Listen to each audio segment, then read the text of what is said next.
Adams and said he drank like a fish. Oh, yeah. So there. Right. I think one of the aide who kind of got him more recently in trouble with the report of harassment said something like he was, as his assistant, responsible for booking all of his romantic engagements, and that it was, I don't know, maybe like misuse of public funds or misuse of his position, or made him uncomfortable at the lead. Yeah, drinking like a fish. Yeah, that's been heard of. Oh, he was Well, not Nick. not Nick. Like Big Fish. No, drinking. Yes, yes. Poor Nick. I got to. You know, his wife is a lovely person, I assume. Phyllis Schechter, I think. She's a professor at Portland State University. That's how we got him. Yeah.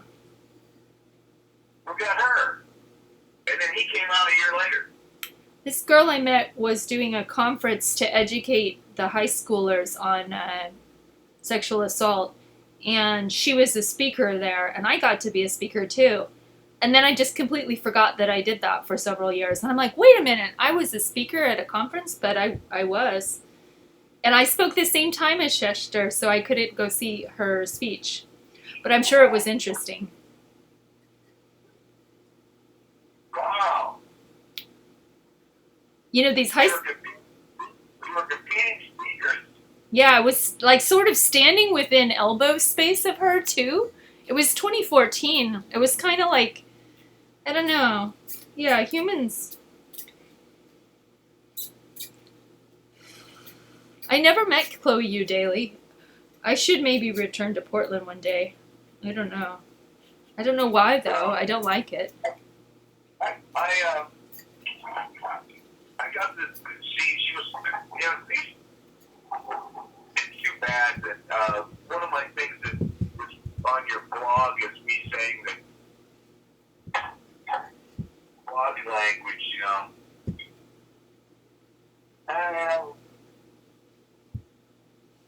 Mayor Charlie Hales and County Commissioner Deborah Kapori again cringed when I mentioned that the Kapori Court apartments were vacant.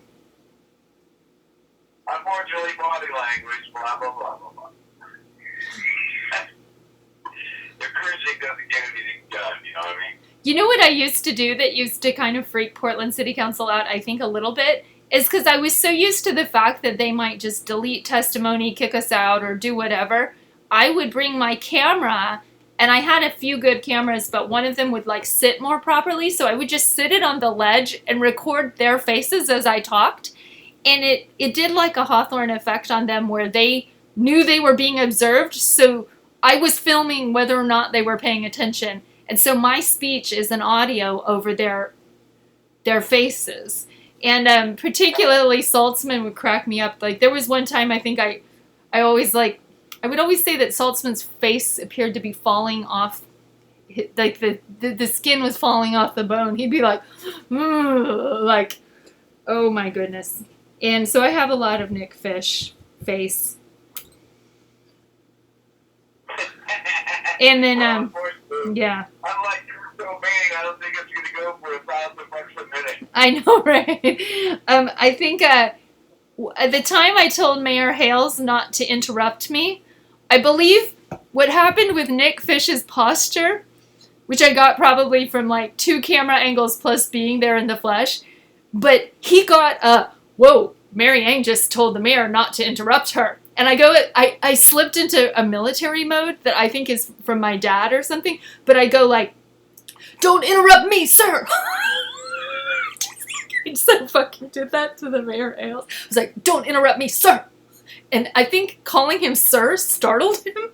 So he just like, he was trying to interrupt my testimony on the reservoir, which he got really slimy towards the end of his regime with his like, I'm just going to interrupt you with the matter of protocol, take all your minutes, okay, bye, didn't have to listen to you, bye. And he was just doing time-wasting stuff, and I was like, over it, stop stealing our 3 minutes. Like, we know what you're doing. He acted like a little 3-year-old kid that was stealing another candy. And I was like, Mayor Hales, we see what you're doing. You're interrupting, you're stonewalling, you refuse to listen to the people. It was, He would try to like do a lot of like, well, you're stepping outside the parameters of what you are allowed to say, that kind of thing. Oh, hey, guess what? There's some coronavirus stuff with like missing doctors and missing activists, or people being requisitioned to be quarantined who don't have it, but maybe they also need to be assassinated, so it just works out cleverly, and then nobody knows where they are. And when I say need to be assassinated, It's got an evil regime, and you also have a contagious viral disease. You can just say anybody that you want, like you're Hitler, and that's what they died from. Or just expose them to it. What the fuck? yeah, this guy, he was an activist in Hong Kong. He said things he was not allowed to say about Hong Kong, so he already had his social media all shut down. So he was evidently saying things he wasn't allowed to say about coronavirus. So now he's been disappeared as of like 4 days ago or something. And then one of the doctors, same. Yeah, we're lamenting the doctor that kind of gave the first heads up, and then they sanctioned him. They prosecuted him, and he died from it. He died from the coronavirus, but he was the first one to say, "Hey, we get this really nasty shit going on here," and the Chinese authorities retaliated against him for speaking out against it. Right. I like do you know Radio Free Liberty, right? Radio Free Europe. They're on Twitter. Yeah, for Europe, yeah. Yeah, they're on Twitter. I mean, they're kind of great. They kind of remind me what it's all about. Radio Free Europe? Wasn't that the CIA? Oh yeah, I forgot. No, I totally, yeah, they've got Radio Free Europe / Radio Liberty is what they're calling it, RFERL. But what did they report on? Like, basically assassinations. Not in America. They would never report that, but, gotta stick to what they're good at, right? Pointing out the corruption elsewhere. What do they've got? Suitable donors, women in science and technology, Lithuanian intelligence get hold of details on Russian FSB officer, couple faces charges for wedding photos. Okay, 5 years ago. Ukraine to airlift 50 citizens out of Wuhan as coronavirus death toll exceeds 1,000. Okay. Ethnic Dungans were... Hey, how about this? How about this Kazakhstan. for what I haven't done other than mentally? Uh-huh. With Ebola, I was really regretting how I didn't keep the death count. But here we are. We know that the coronavirus is hit south, right? Mm-hmm. And so I haven't been writing on my calendar. I don't have a calendar. Right. I should have a calendar. Like today's like the day 1,000. Right. The coronavirus is going to kill 1 billion people.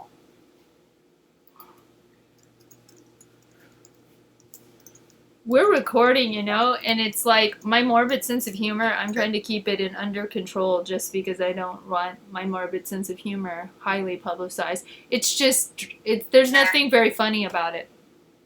Mary, 1 billion ain't shit, okay? That's 1 in 7, think about it. Uh-huh. The Princess Cruise Line has 174, the boat people. Look how much more room you're going to have on the bus, especially if you're dead. So we're at 1,100 as of 5 minutes ago. What? 1,100 coronavirus death toll surpasses 1,100. Live update, CNN 5 minutes ago. So it was an extra 100 today. Uh-huh. Oh, this is so cool. I can see my computer screen on the reflection of the mirror of the stove. I'm so amused. Okay.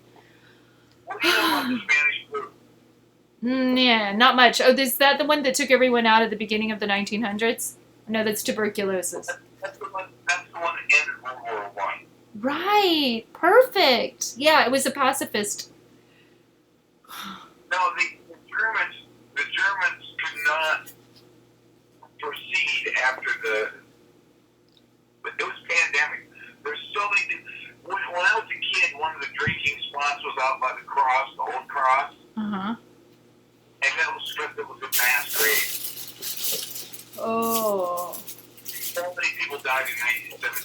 And when it hit, it was young people. It was people like 20. Uh-huh. And it was a flu. It was fast acting.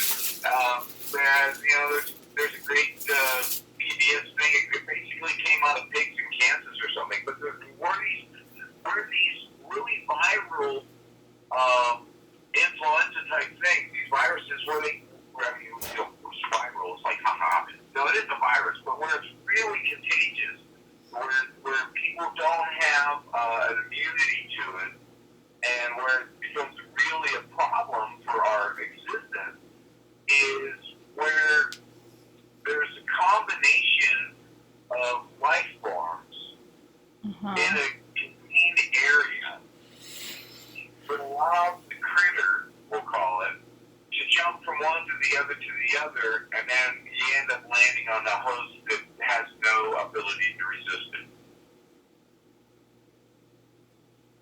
So, the bird flu stuff is it goes from a bird to a human, or the swine flu, it goes from a pig to a human.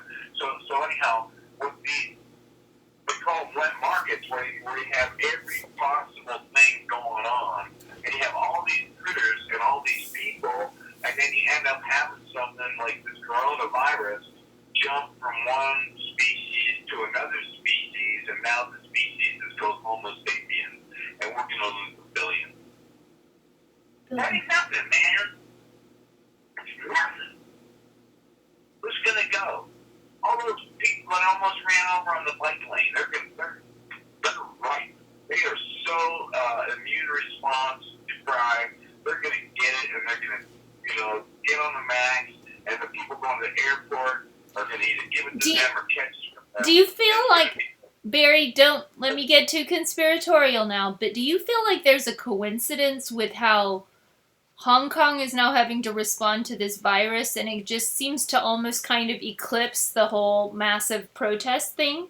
Or it's merging, like the protest is just merging into a virus? Or what is going on with Hong Kong? This is a matter of life or death. It's a matter of life or death. Yeah. People are just going to die. It's going to Slight suspensions to Hong Kong.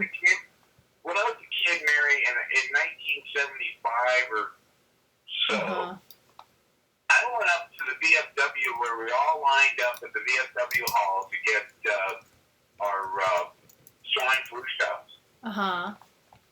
Because it was scary as shit. We were all worried about it. So anybody that has a historical memory of life before DDT, it was lousy. I mean, literally, life. We don't have life. We don't have life because we wiped all that shit out with stuff that killed all the dodo birds. Man, no. I mean, the whole reason that the DDT was a problem with making eagle eggs fragile was that it worked so good on all the shit that we wanted to get rid of. And since we're not up to our ass in it, we're happy to say that it was wrong. But people were innocently applying these things that were really, super lethal, super fun sites, built on this stuff. But, it's easy for us to judge because, I don't have bed bugs right now. Right. Cooties, bed bugs, jiggers, Right. There's so many things that were plagues on our human experience that we just don't have right now. And I think one of the things that we're going to have is a plague on our human experience because there's so many of us are vulnerable. Hunger isn't caused by scarcity, but there are plenty of people that are, nutrition deprived. There are people that are plenty calorically loaded, but are still nutrition deficient. Or then all the obesity-related diseases, right? That's a sort of epidemic. I don't think those people are going to do well with the coronavirus in their town. Right. So we think all the people are just marginalized, like right this second.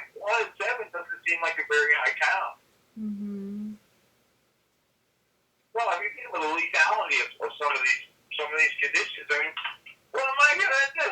What if I die from coronavirus? I'll never be able to get killed by a car or the max or something. Mm-hmm. How about this, Mary? Mm-hmm. I used to say that the max killed more people than Charles Manson. Now I can say Max killed more people than Jeremy Christian. Think it'll be a popular theme park ride? Hmm. He said Max killed more people than Jeremy Christian. Hey, We're up to 2 dozen.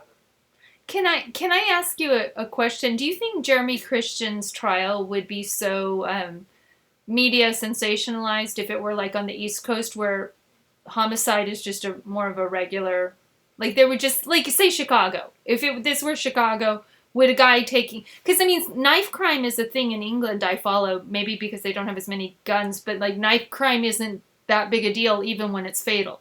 So the way the Portland is just like essentializing it and is this normal, or is it okay, or is it just like a pilot study, or let's talk about throat slashing, or what? What's the deeper meaning? That's why I'm there, Mary. Yeah, okay. You know, here's what's happened to date, right? Right. Okay, there's a crew, I'll call them, and I don't know all their names yet. I think one of those names is Joe. I'm narrowing them down. I don't even try to know read their name tag, but they're corrections deputies. Uh-huh. And at any given point, there are 3 armed corrections deputies in front of the bar. Because Jeremy Christian's there. Mm-hmm. And he doesn't have handcuffs. Wow. He's wearing jail guard. So in front of the bar, there's the attorney table, and there's the defense attorney table, Jeremy Christian, right? So the state must have got there first. No. Actually, I don't think they had a choice. I think as a matter of the status of the case, and because they have to transport the defendant, I think the defendant has the hallway side of the courtroom. And that means the state has the jury side of the courtroom. And the jury side of the courtroom is, in attorney world, considered to be the better real estate. Mm. Because the proximity of the people to the jury is considered to be a factor that weighs in favor of the people sitting closer to the jury. They make more of a bond. They're more likely to agree with that side because they make that bond. That's the theory, anyhow. Wow, interesting. So it's first come, first get. So when you go into the courtroom, the defendant table and the state table, the prosecutor table, is not decided. It's decided by the person being there first. But I think it's a matter of the defendant being a guy that's on trial for murder that comes in handcuffs. I think they have him closest to the hallway as a matter of that procedure, at the exception of, first come, first get. I'm really thinking a lot about that, in how in Russia they do those cages. Why don't we, just how much more convenient that could be? I mean, is it prejudicial to the jury to observe? We'll just roll the guy in a cage? Well, it's a little safer. I mean, or even safer for the, I was going to say employee, the client, the defendant, I mean, sometimes they get attacked, right? Like by the daughter of the murder victim or whatever. Oh, yeah, that can happen. We can free them. I think that was in the Jeffrey Dahmer trial, that the sister of one of his male sex abuse and murder victims, black, murder victim's sister just lunges at him like crazy, like she's just losing it. Like she's like, "You killed him!" Bye. Yeah, there've been like punch attacks. I don't know if there've been any killings or knifings that I can. In a court? No, not in. I'm not saying in a court, but I mean, yeah, a domestic violence abuser has shown up and shot his victim for a restraining order trial. A lot of good that does the victim, right? Yeah, well, I have to get the gun. I have to get the gun in the courthouse. Oh, you didn't come out here to country. We got some metal detectors downstairs, but we ain't got no. I don't even know if they want to work the electricity bill. Things are just all we got is taxidermy. It's down there in case somebody wants to pull it. Okay, so here's the things we know today that we didn't know yesterday. All right. Mm-hmm. Ready for this? Okay. Okay. So today, witnesses at the Jeremy Christian trial were the defense witnesses. Okay, stop and we're going to start over because 22 is our max. We're almost there.